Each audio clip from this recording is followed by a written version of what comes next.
Salut, salut! Je suis emballée, heureuse, enthousiasme à l'idée de revenir devant mon micro pour cet épisode de l'Orthophonie Simplement. Donc, l'Orthophonie Simplement a pris une longue pause, donc ça fait un petit bout de temps que j'ai pas enregistré d'épisode ici. J'ai décidé récemment de faire un retour parce que, il y a des sujets, desquels j'ai envie de parler, puis, souvent c'est difficile pour moi de le faire dans des petites publications, avec des petites vidéos, des choses comme ça. Des fois, j'ai envie de parler d'un sujet plus en détail et dans la dernière année, j'ai vécu des situations, des expériences, j'ai rencontré des gens, puis évidemment, ça m'a amené à réfléchir, à peaufiner mes connaissances, à développer même des connaissances en lien avec d'autres sujets, qui touchent le langage, les apprentissages et donc j'avais envie de revenir. Je vais peut-être aussi recevoir des invités. J'ai rencontré des personnes hyper intéressantes que j'ai envie de vous présenter, que j'ai envie de vous faire connaître, avec qui j'ai envie d'avoir des discussions. Donc voilà. Pendant tout ce temps-là, par contre, j'étais pas disparue, hein. J'ai un autre podcast, j'ai mis sur pied un autre podcast, un deuxième podcast qui s'adresse cette fois-ci beaucoup plus aux professionnels, hein, tous les professionnels qui travaillent en relation d'aide, en réadaptation. Donc tous ces professionnels de la santé aussi. Et je m'adresse à eux sur cet autre podcast-là qui s'appelle Autrement et j'aborde en fait tout ce qui est, faire les choses autrement, changer les mentalités dans les pratiques professionnelles, comment devenir un entrepreneur, un professionnel à la fois, et cetera, et cetera. Donc si c'est quelque chose qui vous parle, qui vous intéresse, je vous invite à aller me retrouver aussi, sur ce podcast-là. À ce jour, on est rendu, je pense qu'à environ 35 épisodes d'enregistrés. Donc, ceci étant dit, aujourd'hui, j'ai envie de vous parler d'un sujet qui m'a été inspiré justement par des rencontres que j'ai faites récemment, par des questions que j'ai reçues. Et je parle de la distinction entre les différents troubles et des terminologies qu'on peut utiliser, etc. Donc, si vous suivez le podcast depuis un petit bout de temps, vous avez peut-être écouté des épisodes très spécifiques sur certains troubles. Je vais vous en parler pendant que je vous définis, que je vous explique, que je vous décris c'est quoi les troubles. Mais récemment, j'ai été invitée sur un podcast et on m'a demandé est-ce que ça existe encore tout ça, les fameux 10? Quels sont les 10? Comment est-ce qu'on peut les expliquer? Est-ce qu'on utilise encore cette terminologie-là ou pas? Donc, j'avais envie de répondre à ça.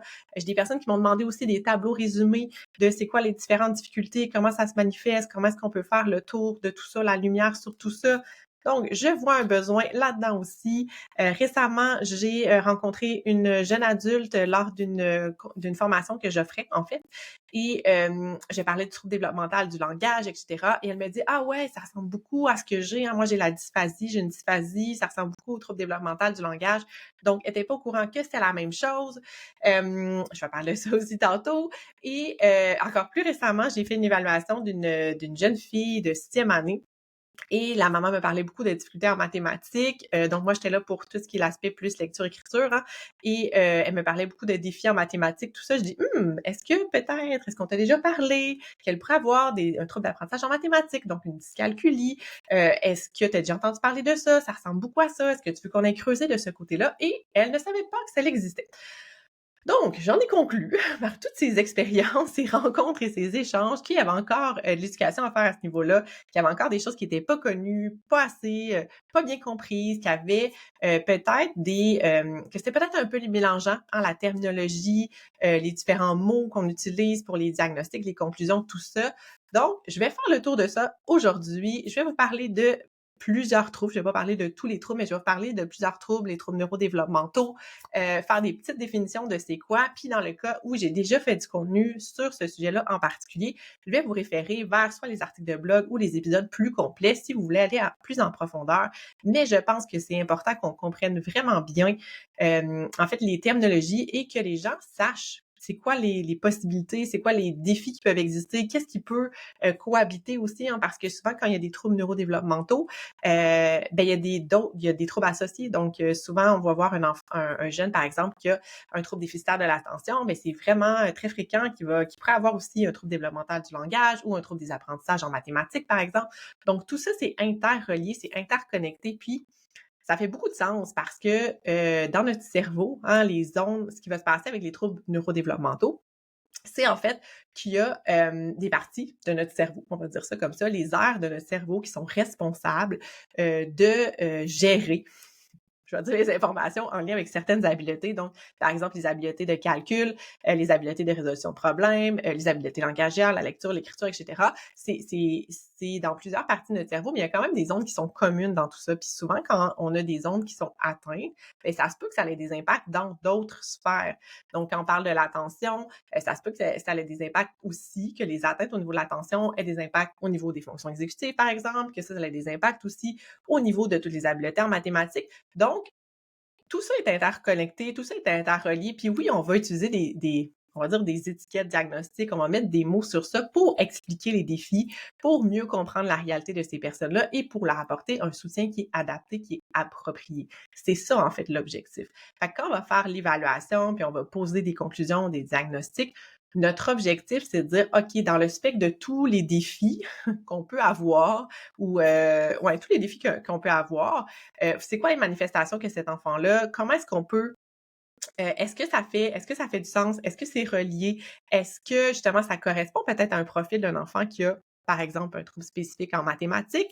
Et est-ce qu'on peut ah oui, maintenant qu'on sait ça, maintenant qu'on sait que ces défis en résolution de problèmes, c'est pas parce qu'il y a de la difficulté à lire le problème, mais c'est vraiment les concepts mathématiques, il est pas capable de dégager l'équation en arrière de ça, bien peut-être que les stratégies qu'on va mettre en place seront pas les mêmes que si on pense que les difficultés sont liées à la lecture, par exemple. Donc, voilà. Donc, petit point avant que je me lance dans toutes les définitions. Mon but ici, là, c'est vraiment pas d'entrer dans les détails hyper spécifiques, précis et tout ça. C'est vraiment plus de faire un portrait général puis que les gens aient une meilleure compréhension, une meilleure connaissance de ces termes-là.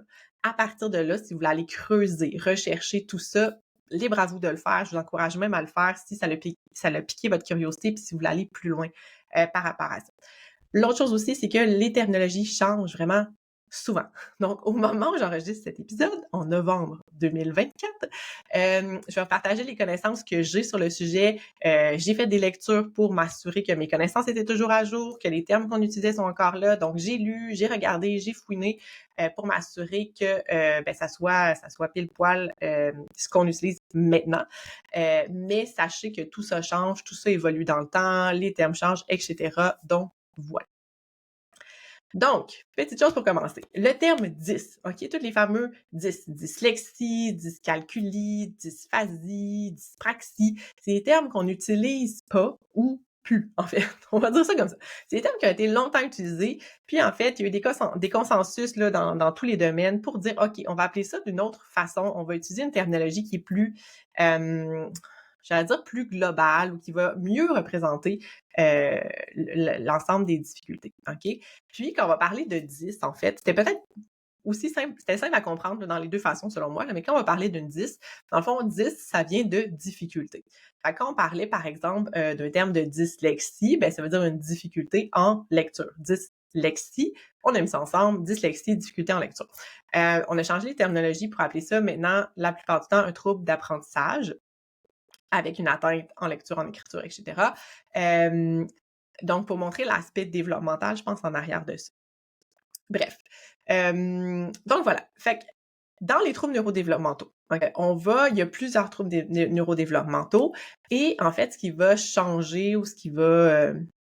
comment on va préciser ça, c'est en fonction de la sphère qui est atteinte. OK, des défis de ces personnes-là ou de la sphère au niveau cognitif, au niveau neurologique, en fait, qui est atteinte. Pas nécessairement cognitif, mais au niveau neurologique. Donc, la sphère neurologique qui est atteinte, c'est ça qui va permettre de déterminer c'est quoi le trouble. Il y a des troubles neurodéveloppementaux qui sont assez connus, donc je ne vais pas entrer dans les détails de ça. On va parler, par exemple, de la déficience intellectuelle.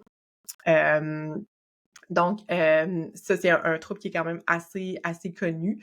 Le trouble dans le spectre de l'autisme aussi, le TDAH, le trouble déficitaire de l'attention avec puissance hyperactivité, c'est des troubles qui sont quand même assez connus. Donc, je vais pas rentrer dans les détails de ces définitions-là, aussi parce que ça fait pas partie nécessairement de ma spécialité à moi, mais sachez que ça aussi, ça fait partie des troubles neurodéveloppementaux. Quand on parle des troubles qu'on appelait souvent les troubles 10 avant, on va plus parler, par exemple, premier trouble dont je vais parler, c'est la dyspraxie. OK? Fait que la dyspraxie motrice, c'est un terme qu'on utilisait avant dans le passé. Ça a été changé au fil du temps pour un trouble d'acquisition de la coordination. OK? Trouble d'acquisition de la coordination, c'est une terminologie qu'on a utilisée aussi pendant un petit bout de temps. Et maintenant, on appelle ça un trouble développemental de la coordination. Donc, tout ça, c'est la même chose, c'est juste qu'on a changé la terminologie. Fait qu'un trouble développemental de la coordination ou un TDC, vous allez peut-être entendre l'acronyme TDC. Qu'est-ce que c'est en fait? C'est des difficultés importantes à planifier, organiser puis automatiser des gestes moteurs, OK, dans le but de réaliser une action. OK. Donc, ce que ça peut vouloir dire, OK?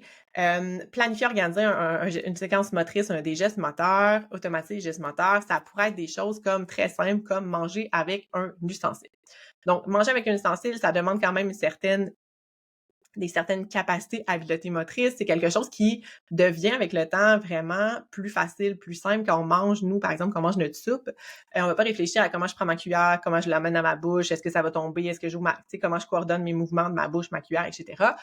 On n'a pas besoin de faire ça parce que c'est automatisé. Une personne qui vit avec un TDC, cette automatisation pourrait être difficile pour elle.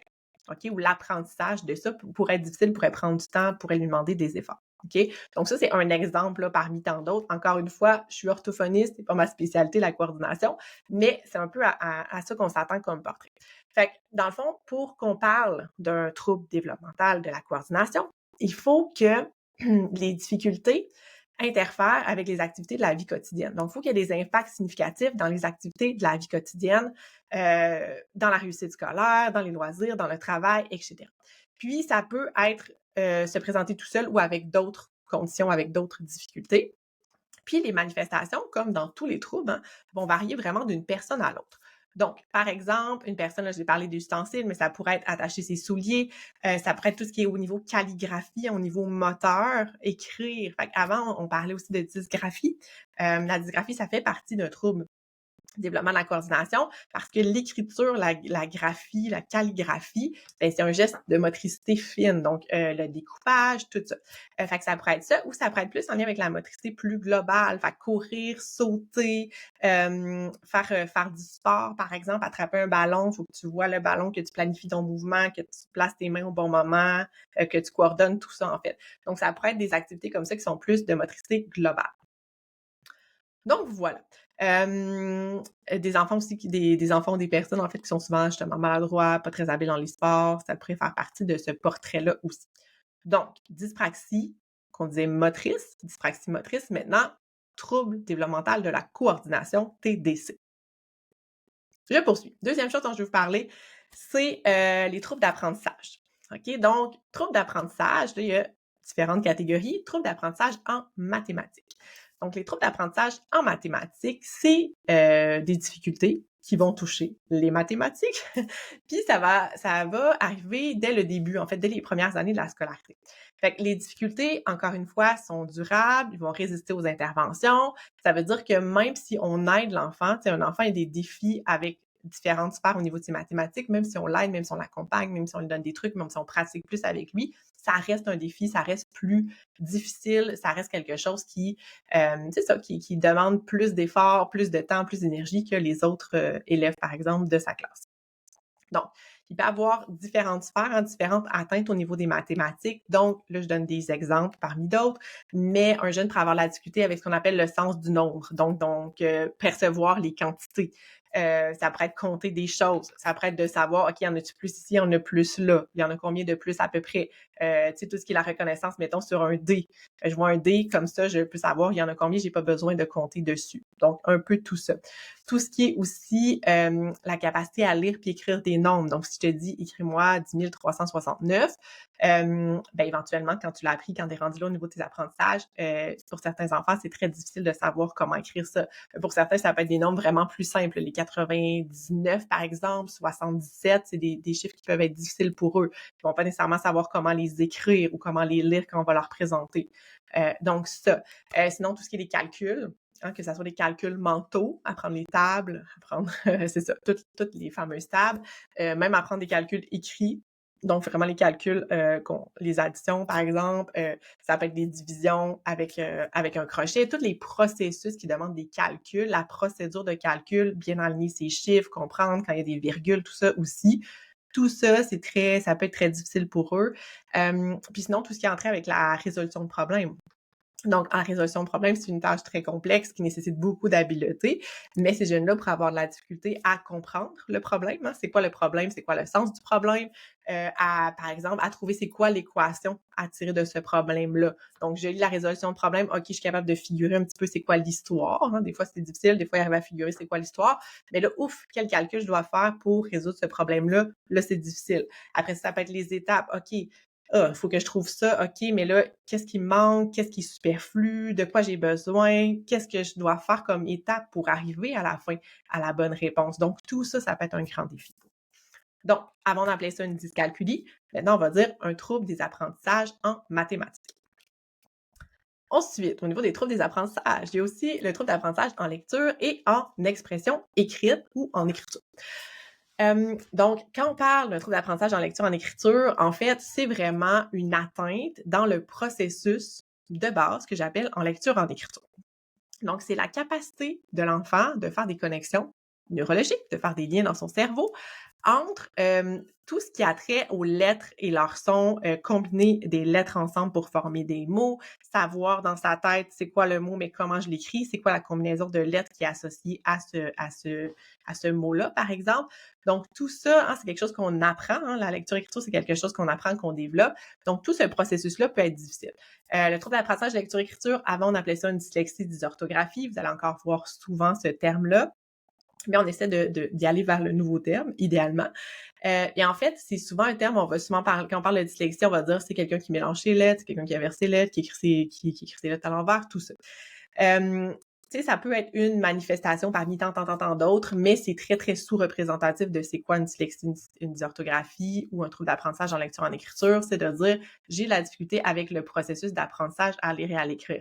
Donc, par exemple, ce qui pourrait se passer, c'est que les jeunes pourraient, par exemple, avoir la difficulté entre ce qu'on va appeler les correspondances son-lettres. Fait que, par exemple, ils veulent écrire ou, mais ils écrivent on à la place, ou ils veulent écrire, je sais pas, ouille, mais ils mettent pas le i. Fait qu'ils écrivent ou le finalement.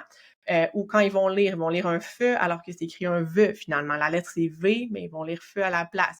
Ça pourrait être ça. Ça pourrait être des enfants qui écrivent vraiment au son sans aucun égard à l'orthographe. Il y a un T muet à la fin, ça prend-tu deux S, ce genre de choses-là, deux F par exemple, affamé, y a-tu un F ou deux F, tout ça, c'est quelque chose qui est difficile. Ça peut être des enfants aussi qui vont écrire tout collé. Hein, fait qu'il écrit, par exemple, tout à coup, puis là, c'est tout, T-O-U, T-A-C-O-U, tout à coup, OK? Comme ça. Fait que pas de segmentation. Fait que ce genre de choses-là. Puis, plus ils vont grandir, plus ils vont vieillir, ce qu'on va voir beaucoup, c'est de la lecture qui est très, très lente. Donc, ils vont finir par y arriver, ils vont finir par être capables de s'auto-corriger quand ils vont lire, ils vont voir que ça fait pas de sens, ils vont revenir en arrière, ils vont avoir souvent de la difficulté à segmenter des fois les mots, hein, fait que c'est des mots nouveaux, tu sais, mettons, animal, ben c'est animal, c'est pas OK, il faut segmenter à la bonne place. Donc, tout ça, ça peut être un défi pour eux. Fait que souvent, c'est difficulté en lecture, lecture lente avec des erreurs, difficulté en compréhension de texte. Donc, tout ça qui peut se manifester au niveau de l'écriture, ça peut être beaucoup d'erreurs d'orthographe, des phrases qui sont courtes, et des fois, il va manquer des mots, difficulté à élaborer leurs idées parce qu'ils sont tellement concentrés à écrire les mots correctement que les idées, c'est difficile de détailler, etc., etc. Donc, ça. Et oui, j'ai enregistré un épisode super complet là-dessus, qui est l'épisode 53 avec ma collègue Audrey Fortin, dans lequel on a parlé vraiment de tout ce qui est les défis en lecture et en écriture. Fait que vous pouvez aller voir ça. Puis j'ai même une formation qui existe qui s'appelle Apprendre autrement, qui est en lien avec toutes les difficultés en lecture-écriture et comment on peut aider nos enfants. Puis j'ai oublié de le mentionner tantôt, mais en lien avec les mathématiques, j'ai aussi enregistré un épisode de podcast qui est l'épisode 65 avec Geneviève Rainville, qui est une orthophoniste spécialisée en mathématiques, dans lequel on a vraiment parlé de c'est quoi un trouble d'apprentissage en mathématiques, puis comment est-ce qu'on peut soutenir les enfants, comment est-ce qu'on peut observer, comment est-ce qu'on sait si c'est vraiment un trouble d'apprentissage mathématique, c'est juste des difficultés, où est-ce qu'elle est la ligne, etc. Fait que allez voir ça, épisode 65 avec Geneviève Rainville, puis l'épisode 53 avec Audrey Fortin pour tout ce qui est la lecture et l'écriture. Donc, je poursuis. Ensuite de ça, qu'est-ce qu'on a? On a tout ce qui touche plus le langage et la parole. Donc, Le trouble des sons de la parole. Des fois aussi, on va appeler un trouble développemental des sons de la parole. Donc, il y a un peu les 2 terminologies. Récemment, moi, dans les formations les plus récentes que j'ai à ce sujet, on suggère fortement d'appeler ça un trouble des sons de la parole. Donc, c'est la terminologie que moi, j'utilise. Donc, un trouble des sons de la parole, en fait, encore une fois, c'est un terme un terme plus global qui va englober plein de difficultés, spécifiques en fait, là, qui peut avoir plein de sous-branches, sous-catégories, je vais dire ça comme ça. Mais en gros, c'est des difficultés avec la parole. Donc la parole, c'est vraiment les sons dans les mots, la production des sons. Fait qu'un enfant qui aurait un trouble des sons de la parole, un TSP, qu'on va appeler pour avoir la difficulté à bien percevoir les sons, fait qu'à bien distinguer, discriminer la différence entre certains sons qui se ressemblent beaucoup. Il pourrait, par exemple, aussi avoir la difficulté à bien organiser les sons dans son cerveau, à bien classer les sons, bien organiser les sons, à bien organiser les sons quand il veut dire quelque chose, donc bien planifier sa séquence motrice pour produire les sons. Fait que si on veut dire macaroni, il faut tout organiser dans la tête, c'est ok, maca, il faut tout planifier, puis il faut tout planifier les mouvements de nos articulateurs pour produire ces sons-là. Donc, c'est assez complexe, tout ça. Ça a l'air bien facile, bien naturel, mais c'est assez complexe. Fait que ça pourrait être des difficultés avec tout ça. Ça pourrait être aussi tout ce qui est en lien avec la prosodie, le rythme, donc l'intonation, le rythme de la voix, le débit, etc. Donc, tout ça. Puis encore une fois, je ne rentrerai pas dans les détails, mais il y a plusieurs sous-catégories dans les troubles des sons de la parole. Donc, ce qu'on va appeler la dyspraxie verbale, et à ce jour, on appelle encore ça une dyspraxie verbale. Donc, il y a encore le 10 dans celui-là. Puis encore une fois, j'ai fait un épisode super complet là-dessus, qui est l'épisode 80 avec Anne-Sophie Duquette, où on va parler de la dyspraxie verbale de façon très précise. Qu'est-ce que c'est? Comment est-ce qu'on peut travailler avec les enfants qui ont ça? Comment est-ce qu'on le reconnaît? Donc, je laisse aller écouter ça. C'est quelque chose qui vous parle ou dont vous voulez avoir plus de détails à ce niveau-là. Puis, j'ai aussi, au début de l'orthophonie simplement, j'avais reçu Ismaël, qui est un orthophoniste aussi, qui m'a parlé du trouble des sons de la parole de façon plus globale, c'est quoi les sous-catégories et tout ça. Donc, tout ce qui est les troubles, mettons, justement, comme la dyspraxie verbale, qui est plus l'organisation, la planification, la séquence des mouvements dans notre bouche au niveau, c'est ça, de planifier, d'organiser, comme je parlais un petit peu avec mon macaroni. Il y a ce qu'on va appeler le trouble phonologique, qui peut être des troubles vraiment plus spécifiques sur certains sons. Fait que, par exemple, un enfant qui va transformer toujours son que en te, ou des erreurs qui sont plus constantes, je vais dire ça comme ça. Là, je fais ça vraiment sommairement. Puis il y a tout ce qui va être les troubles articulatoires. Fait que comment est-ce qu'on se place dans notre bouche? Est-ce que notre sonne comme un oui, sonne comme ça avec la langue, les stigmatismes, vraiment les difficultés de placement articulatoire. Ça peut être aussi relié avec tout ce qui est plus au niveau moteur. Donc vraiment une personne qui aurait une paralysie, par exemple, un jeune qui aurait une paralysie, qui aurait des difficultés au niveau vraiment motrice. Hein, ses muscles ne fonctionnent pas bien, donc ça fait une distorsion au niveau de sa production des sons. Bref, c'est un large terme, mais qui implique tout ce qui est la parole. Donc, si vous voulez avoir plus d'informations, épisode 13 pour toutes les distinctions, puis épisode 80 qui porte vraiment sur la dyspraxie verbale de manière très, très spécifique. Et le dernier dont je veux vous parler, et non le moindre, le trouble développemental du langage. Donc, et non le moindre parce que c'est mon sujet de prédilection, parce que c'est un sujet dont je parle vraiment souvent, pour lequel je donne des conférences, des formations, etc. Donc, le trouble développemental du langage, qu'est-ce que c'est? Encore une fois, si vous me suivez depuis un petit bout, vous m'avez sûrement entendu parler beaucoup, beaucoup de ça. Donc, trouble développemental du langage, c'est une difficulté langagière à s'exprimer ou à comprendre qui, OK, sont pas liés à l'apprentissage d'une langue. Donc, c'est pas parce qu'on apprend une deuxième langue ou une autre langue qu'on a de la difficulté, qui vont persister dans le temps malgré les interventions, malgré l'aide reçue, donc malgré la stimulation, qui ont un impact significatif dans la vie de tous les jours, OK, qui vont persister dans le temps, hein, qui vont être là dans le temps malgré l'aide, OK? Donc, je l'ai déjà dit, mais je répète. Et qui sont pas reliés à une autre condition qui est biomédicale. OK? Donc, biomédicale, ça pourrait être comme par exemple une autre condition, par exemple, je vais dire dans un trouble dans le spectre de l'autisme, un syndrome, mettons, du X fragile, ça pourrait être un retard global de développement, OK, quelque chose comme ça, et qui est pas lié non plus à un accident, donc c'est pas un traumatisme crânien, c'est pas quelque chose qui est acquis suite à une chute ou quelque chose comme ça. Donc, trouble développemental du langage, Donc, c'est, en fait, tout ce qui affecte, au niveau de la production du langage, de la compréhension du langage. Fait qu'un enfant qui aurait de la difficulté à formuler des phrases complètes, un enfant qui aurait, un faible vocabulaire ou qui ne comprendrait pas beaucoup les mots ou les mots qui sont riches ou plus abstraits, un enfant qui aurait de la difficulté à comprendre des consignes qui contiennent beaucoup d'informations, un enfant qui aurait de la difficulté à comprendre les sous-entendus dans un texte, et cetera, les inférences. Donc, le langage, c'est très, très large, c'est très, très global. Puis encore une fois, j'ai un article hyper complet là-dessus qui est que je vais mettre dans les liens de cet épisode-là. Mais aussi, j'ai un épisode de podcast qui est l'épisode 60, dans lequel je vais faire vraiment la distinction entre un trouble développemental du langage et un trouble des sons de la parole, puis expliquer très bien c'est quoi les deux, puis comment ça se distingue. Donc, si vous voulez avoir plus d'informations à ce sujet-là, je vous invite aussi à aller regarder ça. Puis sinon, si vous me suivez sur les réseaux sociaux, je parle très souvent du trouble développemental du langage et de c'est quoi l'implication dans la vie, c'est quoi les impacts dans la vie des personnes qui vivent avec un TDL, en fait. Donc, j'invite aussi à aller regarder tout ça.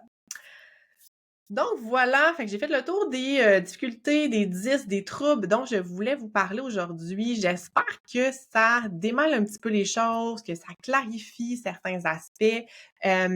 Donc ce que je vais faire aussi, c'est que, avec tous les épisodes de podcast, il y a toujours un épisode écrit. Donc vous allez avoir l'article écrit qui est en lien avec cet épisode-là. Puis ce que j'ai envie de vous dire, c'est que si vous avez appris quelque chose puis que vous pensez que c'est utile et pertinent puis qu'on a besoin d'avoir cette information-là, partagez-le, s'il vous plaît, autour de vous. Quand j'ai parlé en début d'épisode, le but de cet épisode-là, pourquoi m'est venue cette idée-là. Donc, je pense qu'il y a encore beaucoup, beaucoup d'éducation à faire. Puis plus on va être de personnes à partager un petit peu, l'information, puis que les gens vont être informés, puis qu'ils vont être plus peut-être à l'affût de dire, tu sais, mon enfant, il y a la difficulté, il y a la difficulté. Puis tu sais, je parle d'enfants, là, puis ça peut être des adultes. Moi, je vois encore des adultes qui ont des difficultés de longue date, puis qui n'ont jamais eu d'explication de leurs difficultés, qui se sont juste toujours sentis pas bons, qui n'avaient pas, de raison en arrière de ça, qui justifiait l'effort qu'ils devaient mettre, le temps qu'ils devaient mettre, pourquoi c'était difficile pour eux versus les autres personnes. Donc, si on peut en parler, si on peut dire, voici toutes tes difficultés, peut-être que tu vis avec tel trouble neurodéveloppemental, peut-être que ça l'aiderait les personnes à mieux se comprendre, à avoir une meilleure confiance en eux, à se sentir plus adéquats, plus compétents malgré leurs défis, puis à avoir des stratégies qui leur permettent de compenser ces difficultés-là, puis d'avancer à un rythme, je vais dire, pas nécessairement plus rapide, mais un rythme qui leur convient mieux, peut-être, puis pas se sentir, c'est ça, pas se sentir incompétent, mais comprendre d'où viennent leurs difficultés, leurs défis. Fait que bref, je vous invite vraiment à partager ça autour de vous si ça peut aider d'autres personnes. Donc voilà, puis très heureuse d'être de retour ici. Donc on se retrouve bientôt pour un prochain épisode.